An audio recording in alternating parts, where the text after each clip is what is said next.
Hello friends, मैं अमृता मिश्रा अपने YouTube channel जय अमृता स्टोरीज में आप सभी का स्वागत करती हूँ।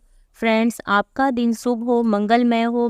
हिंदू पंचांग के अनुसार पद्मिनी एकादशी 29 जुलाई 2023 को मनाई जाएगी।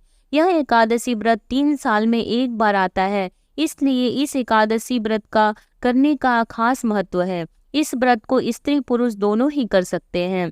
वैसे तो यह व्रत 3 दिनों का होता है। 10वीं तिथि से ही इस व्रत का दिनचर्या शुरू हो जाता है। 10वीं तिथि को ही महिलाओं को अपना बाल धो लेना चाहिए। उस दिन भोजन दोपहर तक ही कर लेना चाहिए। शाम को अनाज या नमक नहीं खाना चाहिए। भोजन में मसूर का दाल, बैंगन, प्याज, लहसुन या मांसाहार का सेवन नहीं करना चाहिए।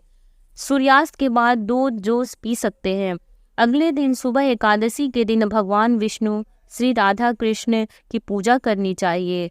भगवान गौरी शंकर की भी पूजा करनी चाहिए। पूजा करने के समय व्रत कथा जरूर पढ़ना या सुनना चाहिए। द्वादशी के दिन सूर्योदय के बाद पूजा पाठ करके दान पुण्य करने के बाद ही पालन करना चाहिए। फ्रेंड्स, आप सभी को व्रत की विधि और व्रत कथा सुनाती हूँ।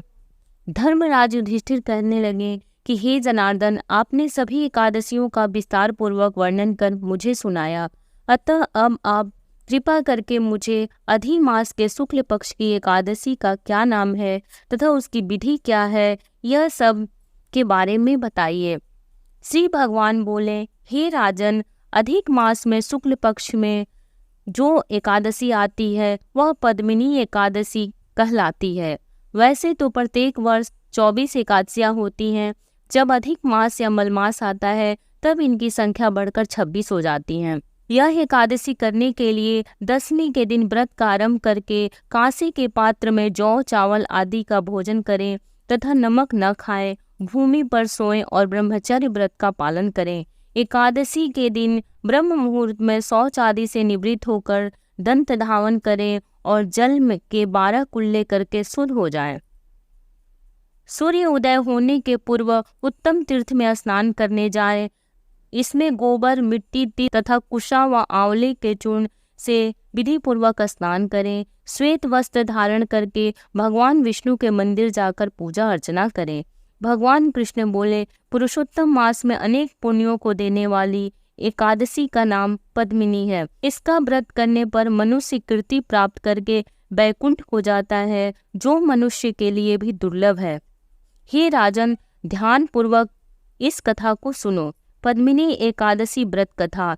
हे मुनिवर, पूर्व काल में त्रेता युग में है नामक राजा के वंश में कृतवीर्य नाम का राजा महिष्मती पुरी में राज्य करता था। उस राजा की 1000 परम प्रिय स्त्रियां थीं, परंतु उनमें से किसी को भी पुत्र नहीं था जो कि उनके राज्यभार को संभाल सके।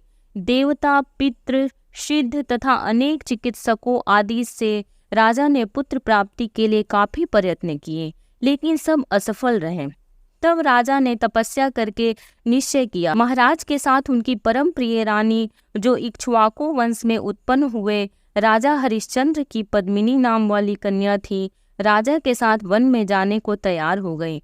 दोनों अपने मंत्री को राज्यभार सौंप कर राजसी वेश कर गंधमादन पर्वत पर तपस्या करने चले गए। राजा ने उस पर्वत पर 10,000 वर्ष तक तप किया, परंतु फिर भी पुत्र प्राप्ति नहीं हुई। तब पतिव्रता रानी कमल नैनी पद्मिनी से अनसुईया ने कहा, 12 मास से अधिक महत्वपूर्ण मलमास होता है, जो 32 मास पश्चात आता है। उसमें द्वादशी युक्त पद्मिनी शुक्ल पक्ष की एकादशी का जागरण समेत व्रत करने से तुम्हारी सारी मनोकामना पूर्ण होगी। इस व्रत के करने से भगवान तुम पर प्रसन्न होकर तुम्हें शीघ्र ही पुत्र देंगे। रानी पद्मिनी ने पुत्र प्राप्ति की इच्छा से एकादशी का व्रत किया।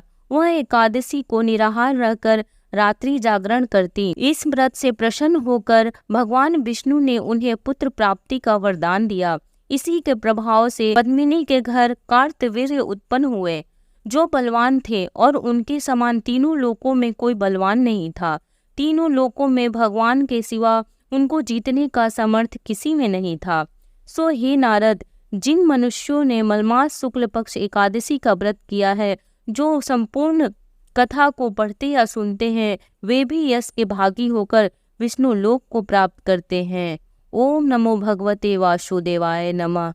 राधे राधे। फ्रेंड्स, यदि एकादशी की व्रत कथा आपको अच्छी लगे तो लाइक कर दीजिए, शेयर कर दीजिए, चैनल को सब्सक्राइब कर दीजिए, बेल नोटिफिकेशन को प्रेस कर लीजिए ताकि जब भी कोई नई वीडियो मैं अपलोड करूं उसकी नोटिफिकेशन सबसे पहले आपको मिले। जय श्री कृष्ण। राधे राधे।